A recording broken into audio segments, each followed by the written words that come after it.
वाहन गांव आमड़ी मार्ग पर स्थित पुल बह जाने से किसान, खेती मजदूर और नागरिकों को 8 किलोमीटर की दूरी तय करनी पड़ रही है, जिससे त्रस्त हुए नागरिकों ने इस समस्या का जल्द से जल्द निवारण करने की मांग की है।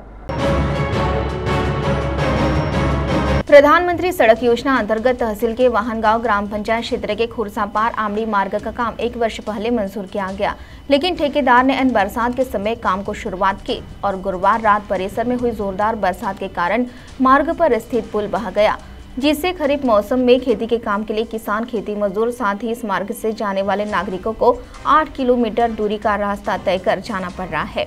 चिमूर तहसील के आमड़ी में जाने के लिए वाहनगांव खुरसापार मार्ग कम दूरी का है, लेकिन इसी मार्ग पर परिसर के कई किसानों के खेत जमीन है। यह रास्ता पूरी तरह से उखड़ गया है। कई वर्षों से इस रास्ते का काम करने की मांग परिसर के नागरिकों ने निवेदन द्वारा शासन, प्रशासन तथा सार्वजनिक बांधकाम विभाग को की थी। आखिरकार 1 वर्ष पहले ही इस रास्ते के काम को मंजूरी मिली।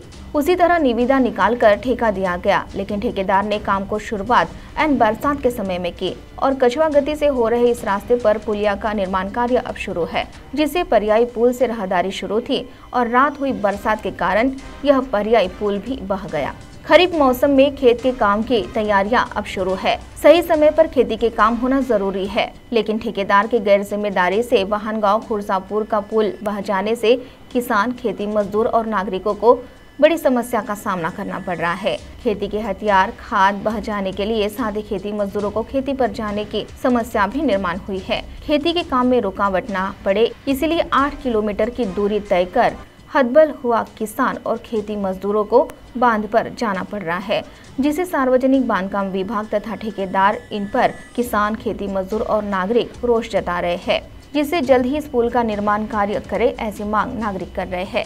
CTV के लिए प्रतिनिधि बालू सातपुते की रिपोर्ट।